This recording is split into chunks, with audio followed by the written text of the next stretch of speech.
Apakah yang di tanganmu itu? What is that in your hand? Mari kita buka bersama kitab Keluaran pasal 4, Saudara. Kitab Keluaran pasal 4 ayat 1 sampai 5.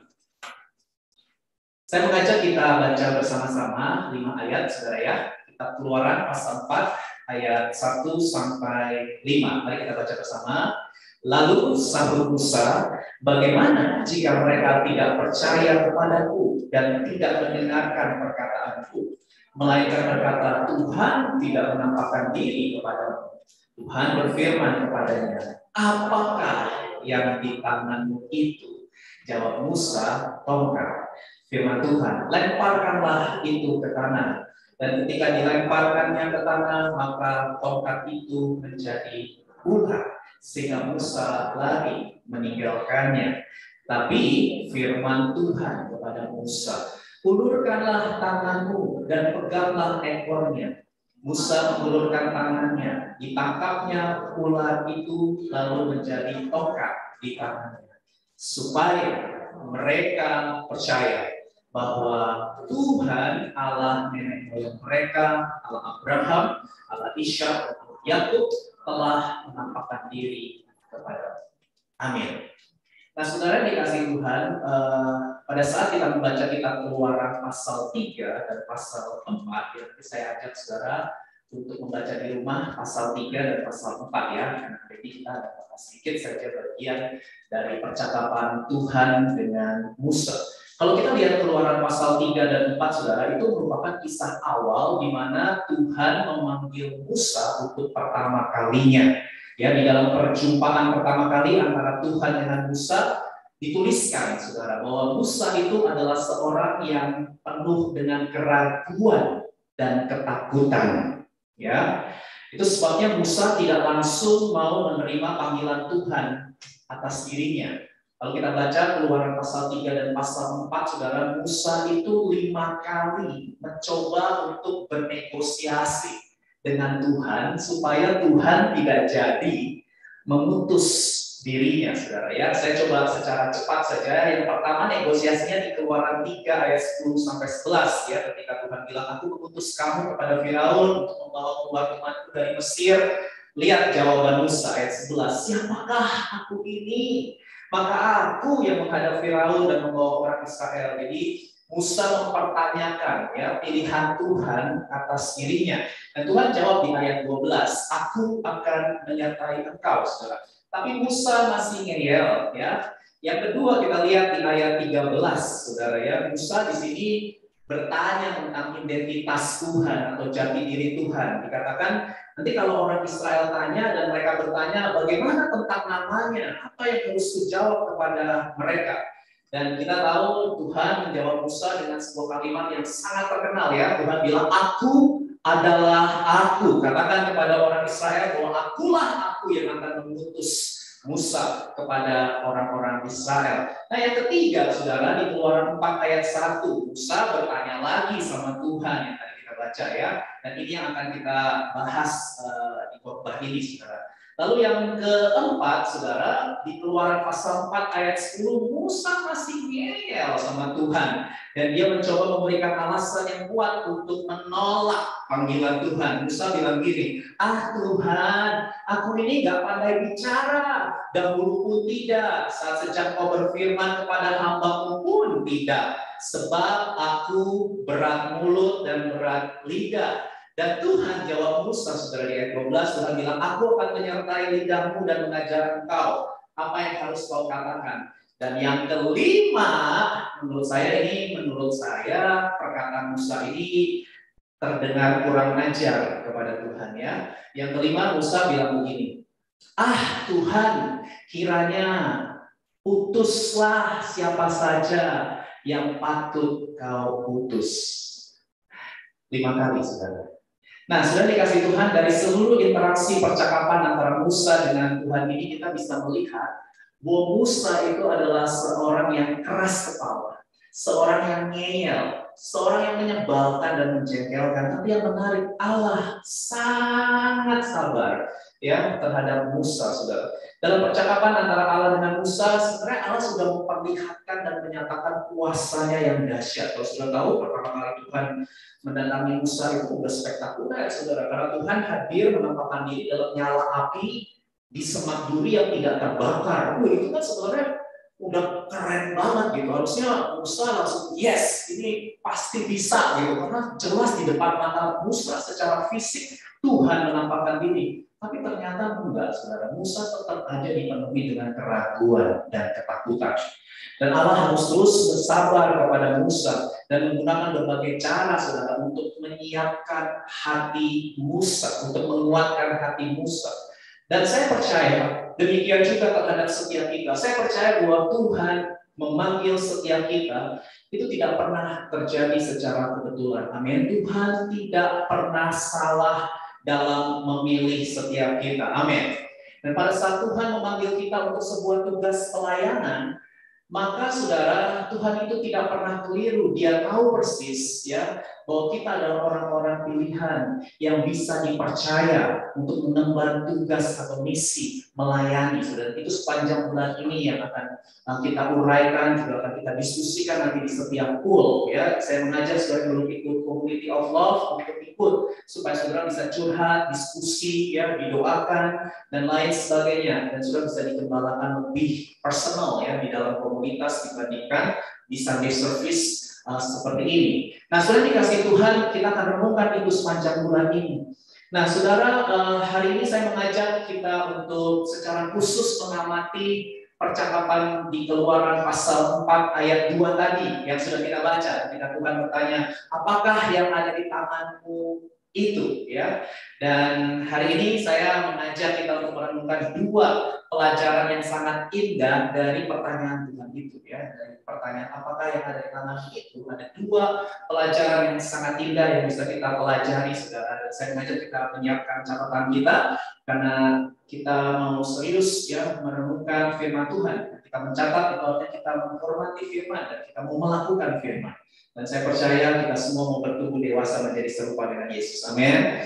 Mari saudara siapkan catatan saudara karena kita semua adalah murid Yesus dan salah satu murid Yesus adalah belajar. Mari kita belajar firman Tuhan bersama-sama. Yang pertama saudara, pelajaran yang pertama dari kalimat apakah yang ada di tanganmu itu yang saya dapat adalah Allah dapat memakai sesuatu yang biasa.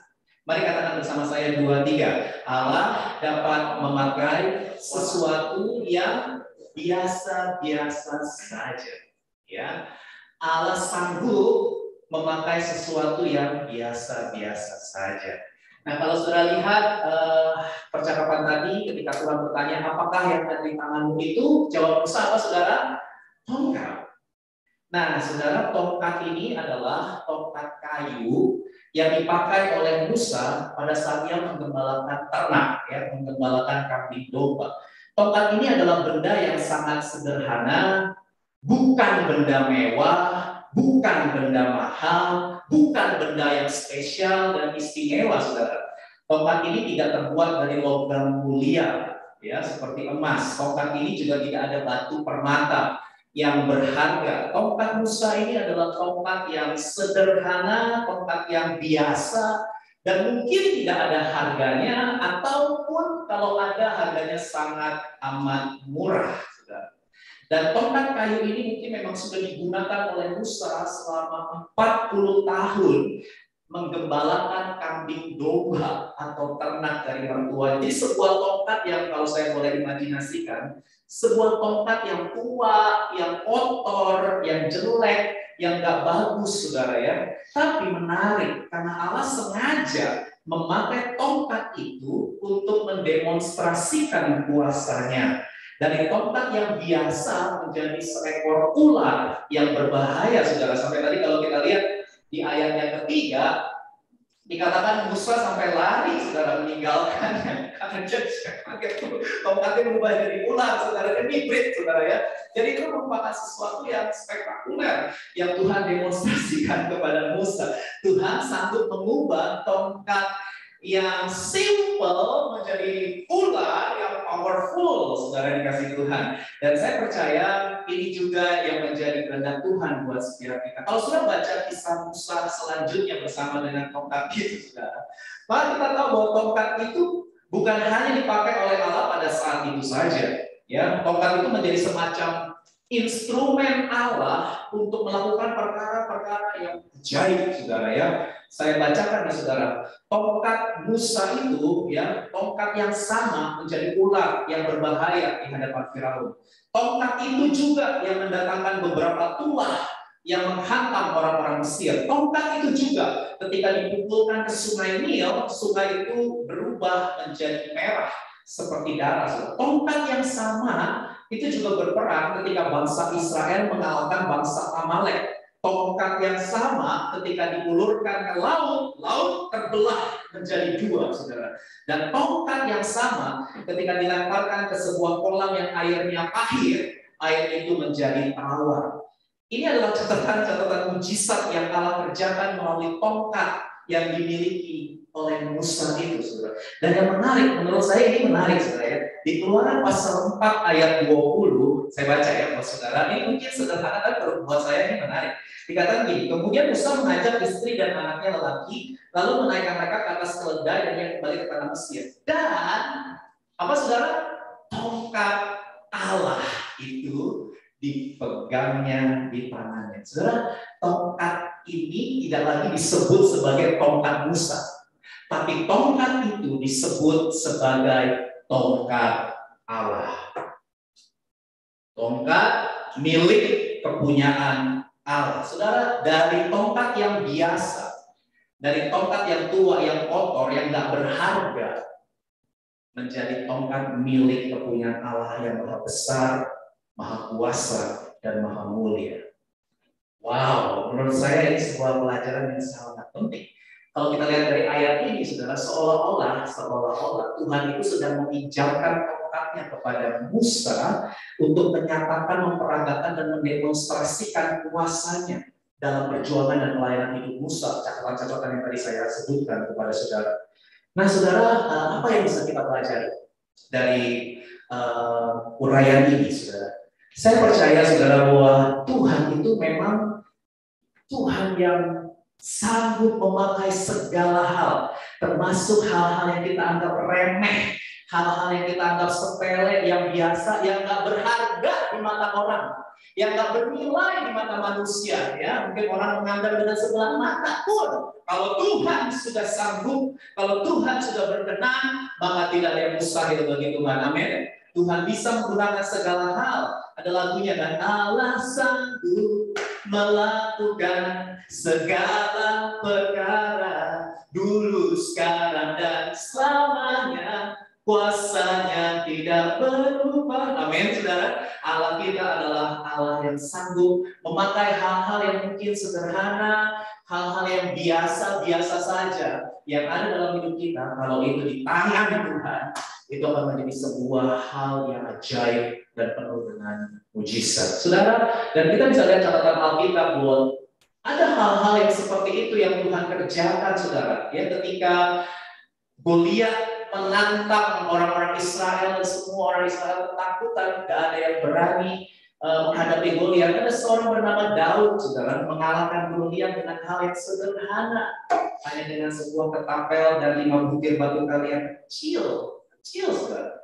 Dan kita juga tahu kisah Tuhan Yesus mengenyangkan ribuan orang, 5.000 orang hanya dengan 5 roti dan 5 tambah 2 7, mana bisa mengenyangkan 5.000 orang? Halo, betul?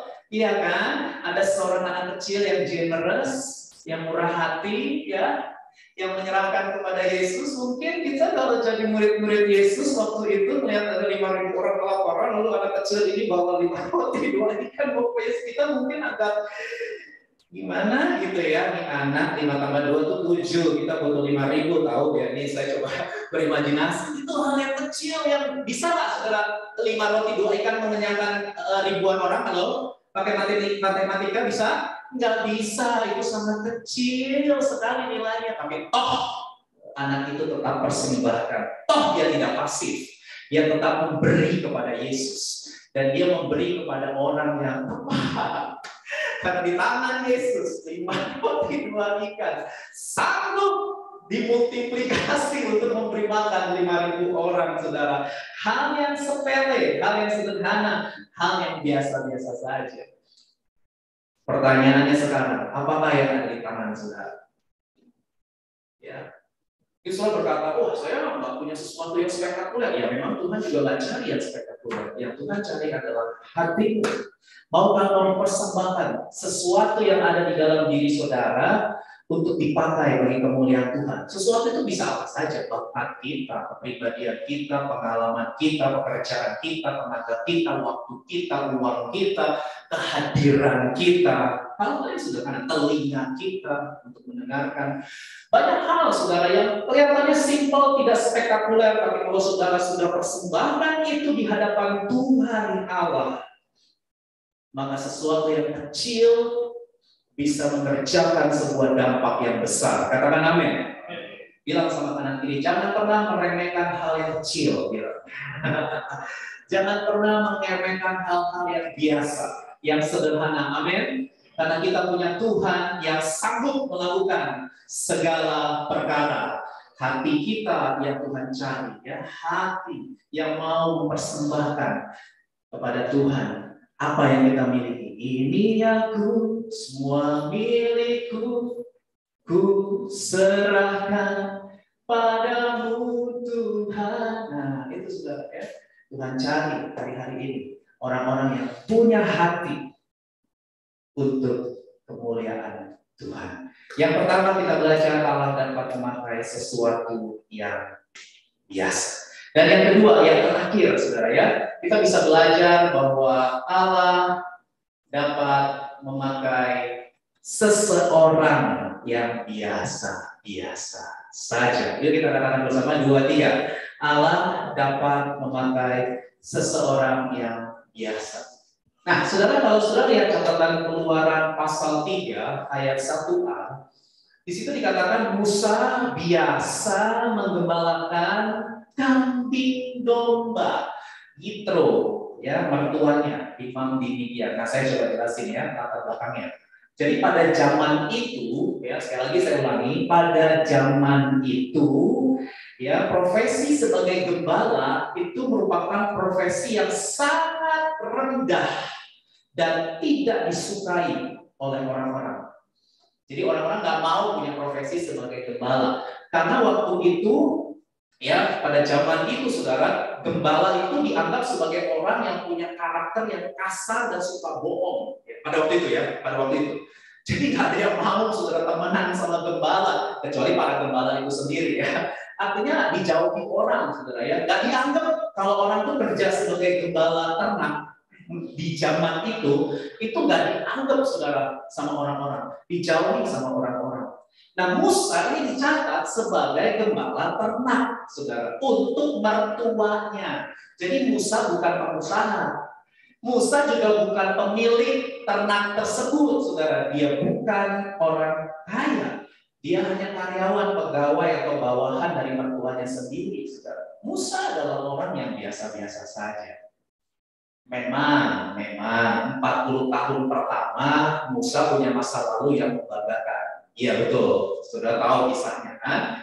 40 tahun pertama Musa ada di istana Firaun, di lingkaran dalam keluarga kerajaan Mesir, ya, karena Musa diadopsi menjadi anak putri Firaun. Dan di sana memang benar Musa belajar seperti orang-orang Mesir yang berada di istana. Jadi Musa punya jabatan politik, kekuasaan, fasilitas, kenyamanan dan kenikmatan, saudara. Dia adalah seorang pangeran Mesir.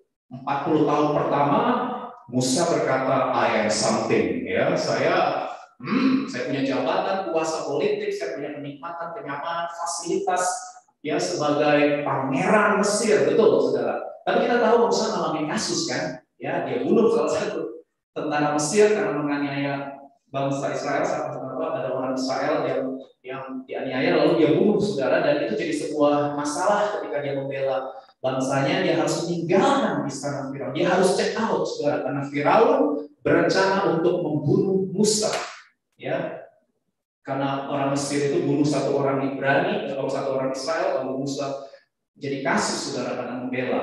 Nah, akhirnya Musa dilarikan ya, atau bukan dilarikan, Musa melarikan diri lebih tepatnya ya. Musa kabur saudara ke negeri yang bernama Midian. Nah, saudara, selama 40 tahun di tanah Midian itu Musa dicatat menggembalakan kambing domba. Bayangkan saudara, di momen itu Musa tidak punya lagi gelar dan kuasa secara politik. Musa turun ke bawah, saudara. Dia turun ke bawah menjadi gembala yang sangat sederhana di negeri yang asing, ya, di mana orang-orang Israel tidak kenal dengan Musa, saudara. Karena 40 tahun Musa ada di Midian. Nah, saya mau kasih tahu sama saudara bahwa di mata orang Israel, Musa itu bukan siapa-siapa. Musa itu bukan apa-apa di mata orang Israel. Tidak ada orang Israel yang kenal siapa Musa karena kelamaan 40 tahun ada di Midian. Nah, Midian itu jaraknya 1.200 km dari wilayah Goshen, wilayah di mana orang-orang Israel tinggal. Yaitu masih wilayah Mesir sih. Jadi orang Israel nggak pernah kenal siapa Musa. Jadi kalau disebut Musa, mereka bilang Musa. Siapa tuh? Nggak ada yang kenal, saudara, karena kelamaan 40 tahun mengembara di sebuah negeri yang jaraknya jauh, saudara, dari Goshen, tempat di mana orang-orang Israel berada. Artinya apa? Musa tidak punya reputasi sama sekali di mata orang-orang Israel, saudara. Makanya dia minder ya, waktu diutus sama Tuhan dia minder. Dari kita lihat 5 kali dia mengalami keraguan-raguan dan ketakutan karena dia tahu memang dia bukan siapa-siapa. Dia bukan apa-apa, dan dia nggak dianggap sama sekali sama orang Israel. Di sini kalau boleh saya mengungkapkan isi hati Musa, kita namanya dia 40 tahun ini Musa berkata, I am nothing. Gak ada lagi sesuatu yang bisa dia banggakan, saudara ya. Kalau di awal I am something 40 tahun pertama, mungkin 40 tahun berikutnya Musa akan berkata I am nothing, saudara. Bukan siapa-siapa dan bukan apa-apa. Dan menarik, saudara, di momen itu Tuhan panggil Musa untuk menjadi pemimpin. Dan saudara tahu umur Musa berapa? 80 tahun. Udah kong. Udah kakek, saudara, udah tua. Ya, beda banget dengan ceritanya Daud. Ya, Daud dipanggil Tuhan, diurapi, jadi raja usia yang masih remaja, belasan tahun. Dari sini saya belajar sesuatu, Alkitab itu keren ya, saudara ya. Jadi Tuhan itu kalau memilih orang, memanggil orang, itu nggak lihat ada orang yang terlalu tua atau terlalu muda, semua bisa dipakai oleh Tuhan. Amin. Berapapun usia saudara yang hadir di ruangan ini, nggak ada alasan umur.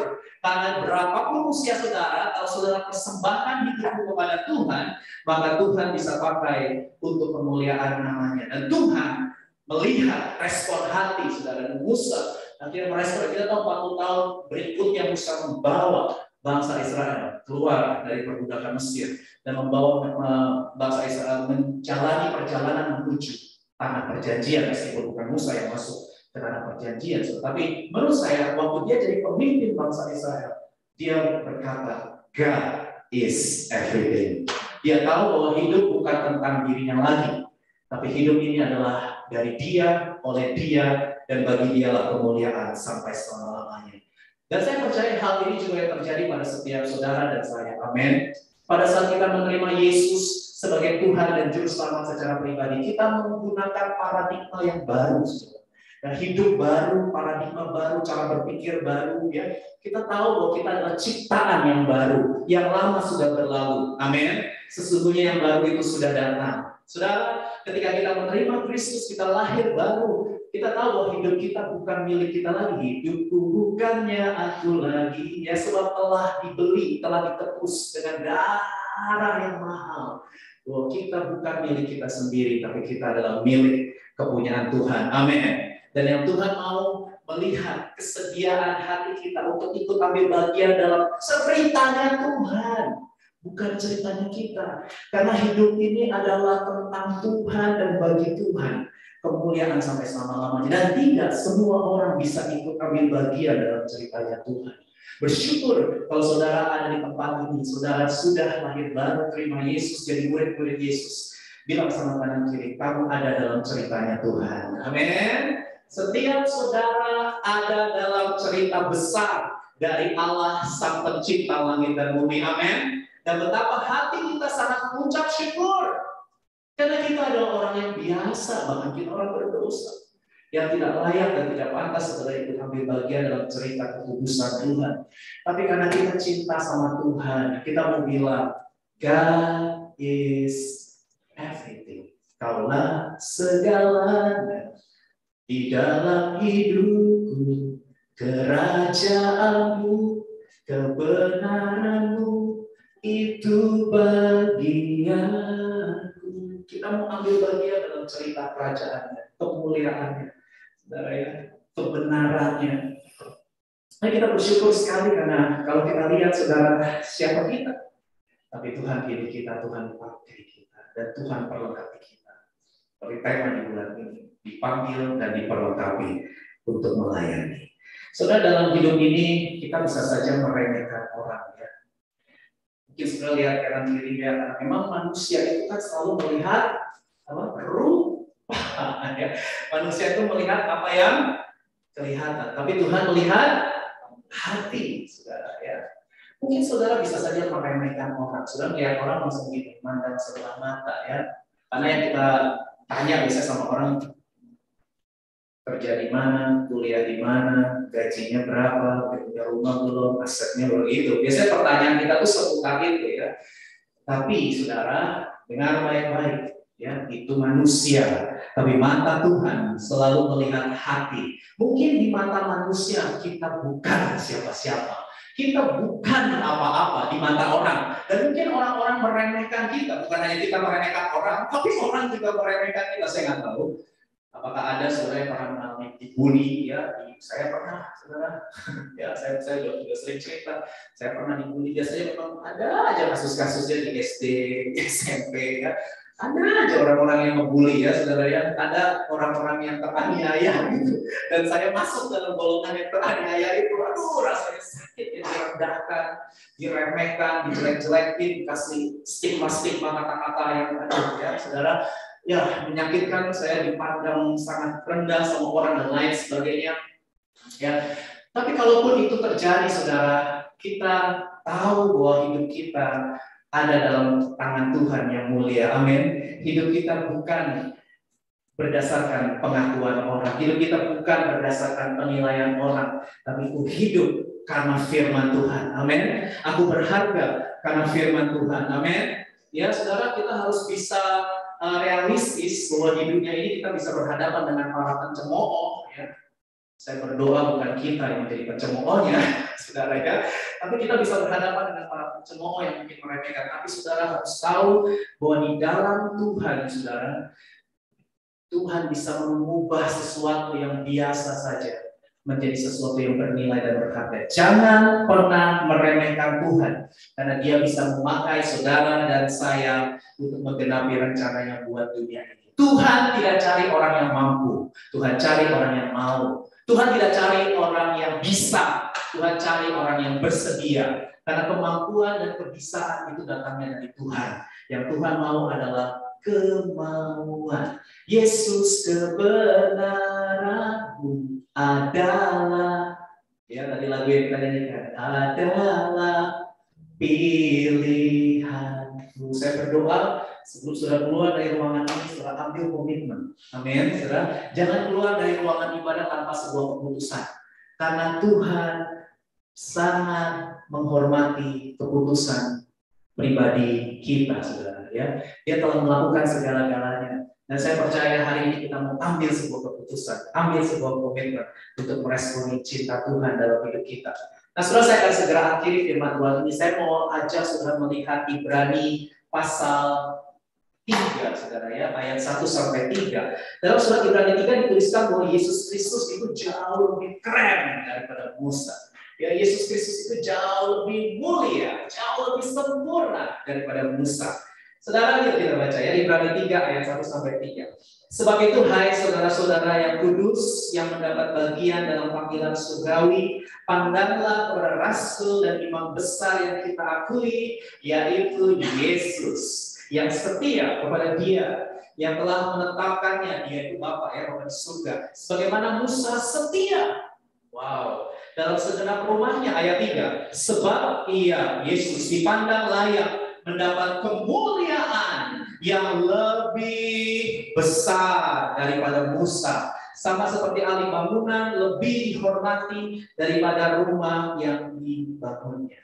Saudara, pada saat Musa dipanggil Allah, Musa ngeyel. Ya, Musa keras kepala, Musa menyebalkan, Musa menjengkelkan, ya. Dia berusaha untuk mengelak, menentang, dan menolak, saudara, ya. Tapi tidak demikian dengan Yesus. Pada saat Bapa di surga mengutus Yesus, Yesus mau, Yesus memberi dirinya dengan penuh kerelaan dan ketaatan yang sempurna. Ketika Allah bertanya kepada Musa, apakah yang ada di tanganmu? Musa menyerahkan tongkat. Tapi ketika Bapa di surga tanya kepada Yesus, apakah yang ada di tanganmu? Maka Yesus menyerahkan nyawanya. Dia persembahkan seluruh dirinya. Gila-gilaan, habis-habisan, mati-matian buat kita, buat saudara dan saya. Itulah cintanya Tuhan buat hidup kita, saudara. Jadi saudara harus tahu ketika Tuhan meminta sesuatu dari diri kita, meminta hidup kita, Tuhan telah terlebih dahulu memberikannya. Tuhan yang meminta itu sudah lebih dulu memberikannya, yang terbaik di Kalvari. Ya, yang memberikan kematian dan kebangkitannya supaya kita menjadi pribadi yang bernilai dan berharga. Saudara, saya percaya hari ini kita semua adalah orang-orang yang sudah mengalami kasih Tuhan. Kita sudah mengalami, kita sudah mengecap dan melihat betapa baiknya Tuhan dalam kehidupan kita. Dan pertanyaannya sekarang, maukah saudara ambil keputusan sore hari ini, saudara? Saya nggak tahu latar belakang saudara seperti apa, kepribadian saudara, bakat saudara mungkin biasa, nggak banyak, nggak ada yang spektakuler, nggak ada yang wah. Ya sama, Musa juga begitu, saudara. Nggak ada sesuatu yang wah di mata manusia. Dia bukan siapa-siapa, dia bukan apa-apa. Tapi pada akhirnya Musa mau meresponi panggilan Tuhan. Saya berdoa supaya kita nggak perlu lah sampai 5 kali ya bernegosiasi untuk menolak Tuhan. Ya mari kita jadi seperti Yesaya juga. Yesaya juga keren, saudara, ketika dipanggil, diutus, Yesaya bilang, ini aku, utuslah aku, ya saudara. Mari kita belajar dari teladan yang sempurna, yaitu Tuhan kita Yesus Kristus, saudara, ya. Ketika Bapa mengutus Yesus, Yesus berkata, terjadilah padaku sesuai dengan kehendakmu. Dan Yesus lakukan itu buat kita semua. Saya mengajak kita semua, saudara, untuk mengambil komitmen di hari ini, saudara. Hari ini kita belajar 2 hal yang simpel, yang sederhana, yang penting, ya saudara, bahwa Allah dapat memakai sesuatu yang biasa. Allah dapat memakai seseorang yang biasa. Mari kita bangkit berdiri, saudara. Kita sama-sama meresponi firman Tuhan hari ini. Apapun yang Tuhan taruh di hati saudara. Saya percaya, saya berdoa, Tuhan bicaralah sama jemaat kasih. Ya, bicaralah secara pribadi. Tuhan pasti akan menyatakan tuntunannya secara pribadi kepada setiap saudara. Berapapun usia saudara dan bagaimanapun latar belakang, mungkin kita mengalami penolakan, kita mengalami kegagalan, kita diremehkan orang selama ini. Bahkan mungkin keluarga kita pun nggak anggap kita, saudara. Tapi lihat, di dalam Kristus engkau adalah ciptaan yang baru. Yang lama sudah berlalu, dan kita hidup bukan karena pengakuan dan penilaian orang, tapi kita hidup dari pengakuan dan penilaian Tuhan yang begitu mencintai kita. Amin, saudara. Hal yang kecil, hal yang sederhana, Tuhan bicaralah kepada jemaatmu saat ini juga. Taruhlah kerinduan di hati mereka. Tuhan, taruhlah matamu di dalam mata kami. Taruhlah tanganmu di tangan kami. Taruhlah hatimu di hati kami, sehingga ketika kami melihat keluarga kami melihat gereja, kami melihat teman-teman di kampus kami melihat teman-teman di tempat kerja kami, Tuhan, utuslah kami, pakailah kami ya Tuhan. Karena kami tahu hidup kami bukan tentang kami lagi, tapi hidup kami tentang Tuhan. Kami mau masuk dalam ceritanya Tuhan yang kekal itu.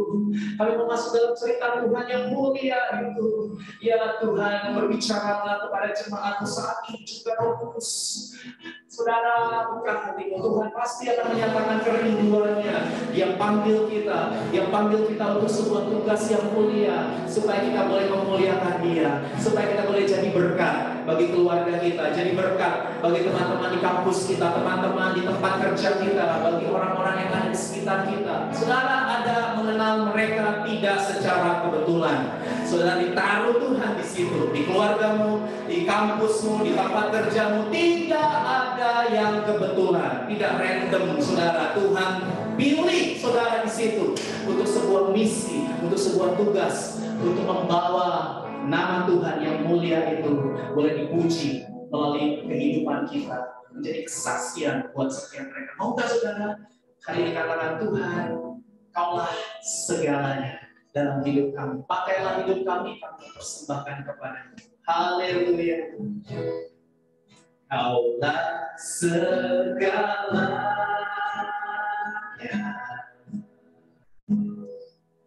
di dalam hidupku. Kerajaanmu, kebenaranmu, itu bagianku.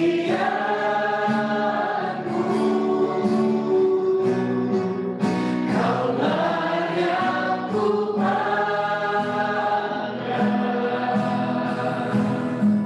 selama hidupku,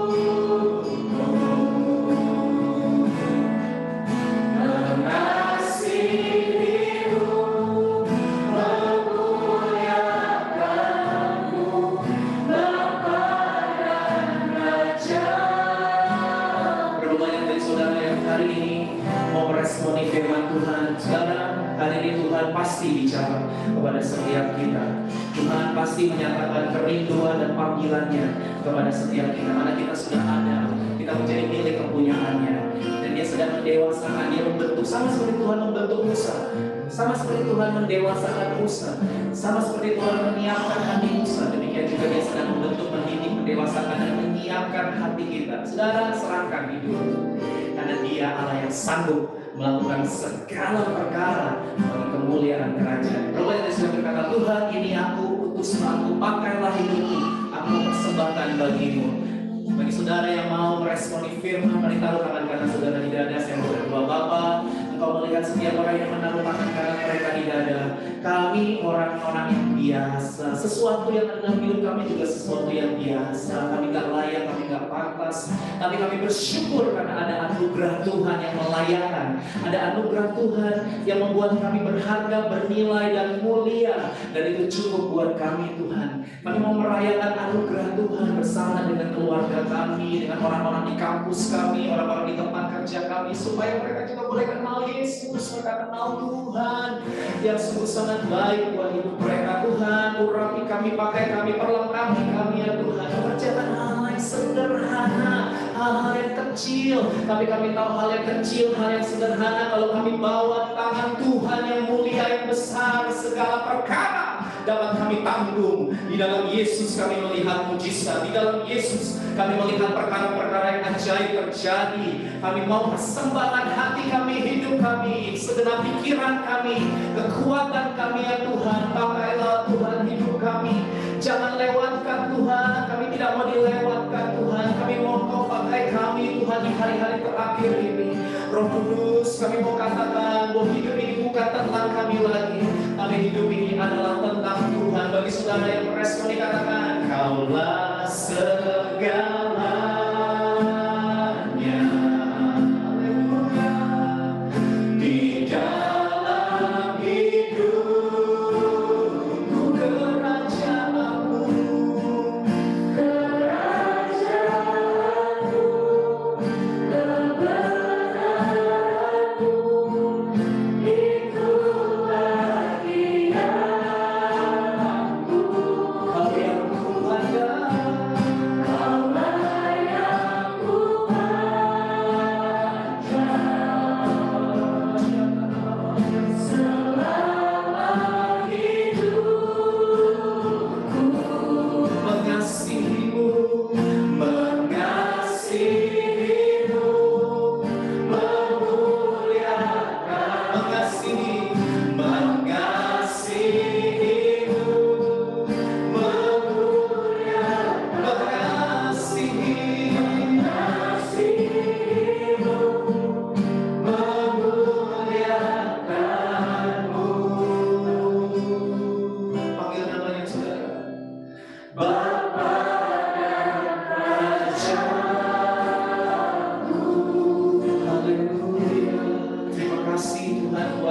berangkat sepanjang ibadah ini.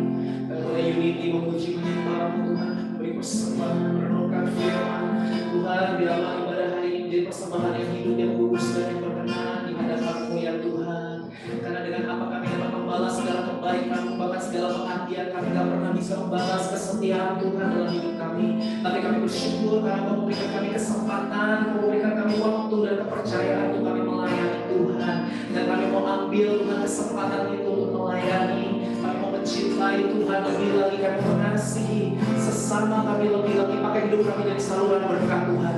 Terima kasih Bapak, terima kasih Tuhan. Dan sebentar kami pulang, kami mau diputus oleh Tuhan dan kami mau menerima berkat pemutusan. Mari sudah siap diputus, mari buka hatimu, tangan kedua belah tanganmu dan terimalah berkat dari Allah kita. Tuhan memberkati engkau dan melindungi engkau. Tuhan menyinari engkau dengan wajahnya dan memberi engkau kasih karunia. Tuhan menghadapkan wajahnya kepadamu dan memberi engkau damai sejahtera. Pulanglah, pergilah. Kasihlah Tuhan Allahmu dengan segenap hati, jiwa, kekuatan dan akal budimu, dan kasihlah sesama manusia seperti Kau mengasihi dirimu sendiri. Jadikan semua bangsa murid Yesus mulai dari sekarang sampai Maranatha, datanglah segera ya Tuhan Yesus. Kami semua mengasihi-Mu. Dalam nama Yesus semua yang siap diutus dan dipakai Tuhan, sama-sama katakan amin. Haleluya, haleluya, haleluya. Biar sama kanan kiri, selamat.